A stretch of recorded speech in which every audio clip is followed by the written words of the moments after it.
This is my informative presentation. My presentation will be about the impacts, the cause, and effects that hospice care may have on patients.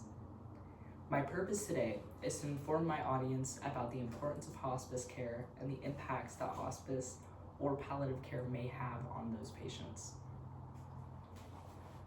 A while back, when I first started working at the hospital as a nursing assistant, I had a patient who was very sick. He was bright yellow, could barely speak, and he was barely even 60. He had alcoholic liver cirrhosis, kidney failure,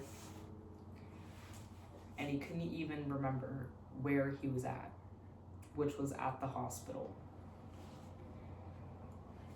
After weeks of being in the hospital, he kept progressing worse and worse day by day. He was so confused that he couldn't even remember who he was or what age he was. The only family that he had was his sister, who chose to not put him on hospice care, even though he was in so much pain and he was so confused. Hi, my name is Oliver Decker. My 3 points of credibility today is I've worked in healthcare for 2 years. I've experienced many hospice patients myself and have helped them pass on to the next life. My grandmother was a hospice nurse with experience of 10 years. She's told me her firsthand experiences as a hospice nurse and what she has gone through as a hospice nurse. And number 3 is that I've studied healthcare and hospice care for about 5 years now, since I was a freshman in high school. Let's preview my 3 main points. First, I will talk about hospice care and what it does for patients. Next, I will talk about the effects of hospice care on patients. And last, I will talk about what it looks like being a care provider for patients who are on hospice. First, let's look a little deeper into what hospice care is, which leads to my first main point. What even is hospice care? Hospice care is a last resort for comfort when you have a terminal illness such as cancer, heart disease, COPD, stroke, dementia, and plenty more. Hospice care is end-of-life care. And to qualify for hospice, an individual must receive a terminal diagnosis from their physician with a life expectancy of 6 months or less. Hospice is not about giving up. It's about comfort, it's about dignity, and it's about meaningful moments for you and your loved ones. There are a lot of common misconceptions about hospice care. It can give it a bad name, such as that you need to sign a do not resuscitate, which is a DNR, and that means you want no advanced directives to saving your life if you are going through cardiac arrest.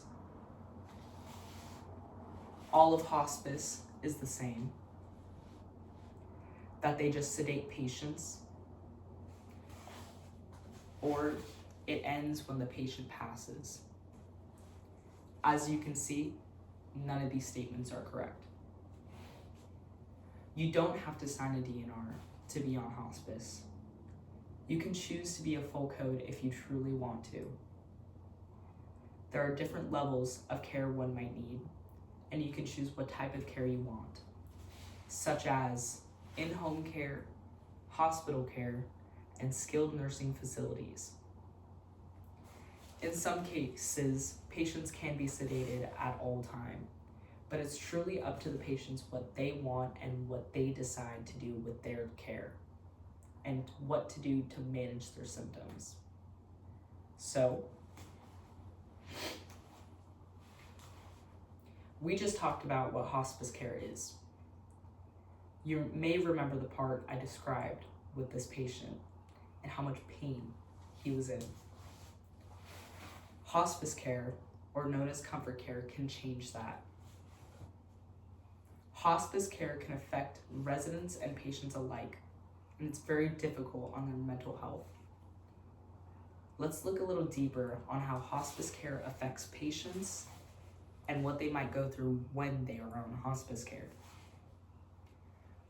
Which leads me to my second point, the effects of hospice care on patients. Palliative care and hospice services are proposed to improve the efficiency, better outcomes of care, and more patient satisfaction. According to the National Library of Medicine, studies have demonstrated that hospice use is associated with reduction in symptom distress, improved outcomes for caregivers, patient and family satisfaction, and reduced of hospital-based resources, including emergency room visits and ICU intensive care treatment. A direct quote from the text that shows that patients quality of life and their activities in daily living improve when on hospice care during their last days of their lives. Patients may feel grief, fear, uncertainty, and loss of themselves as they grow older or sicker. For some, hospice may be a time of reflection and comfort. It can provide,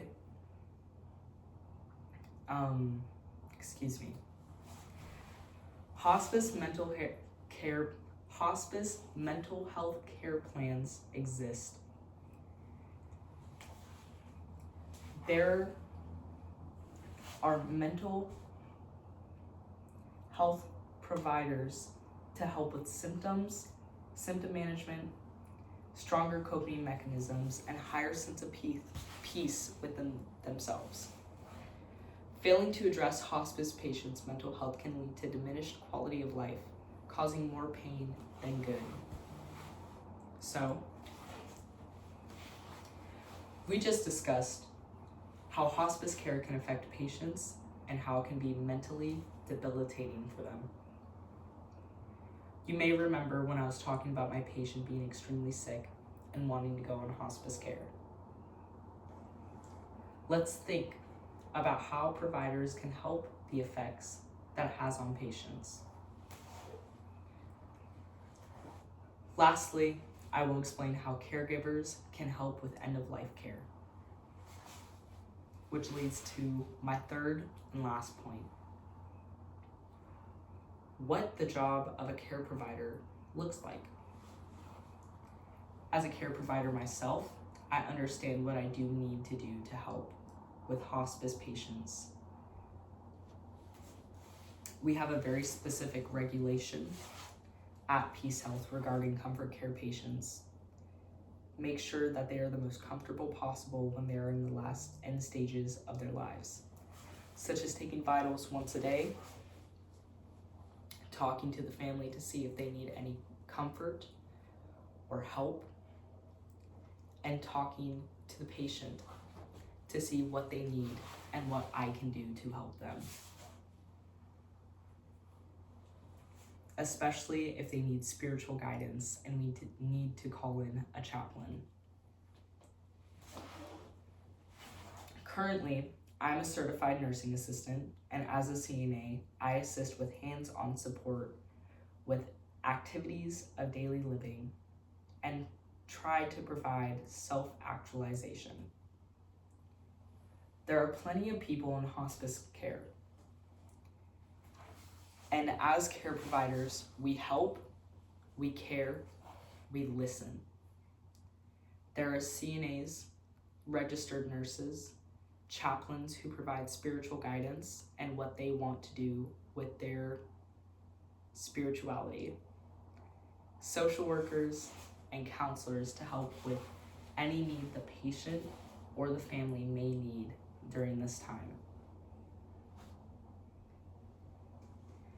In review, we have discussed my 3 main points. What is hospice care? The effects hospice care has on patients, and what the job of a care provider looks like. Excuse me. Looking back, when I was helping these patients, I think of what I could have done better. I think of what I could have done differently to help them more. To provide the most comfort in probably the worst times of their lives and what they may be going through. I think of how important hospice care is for patients who truly need it.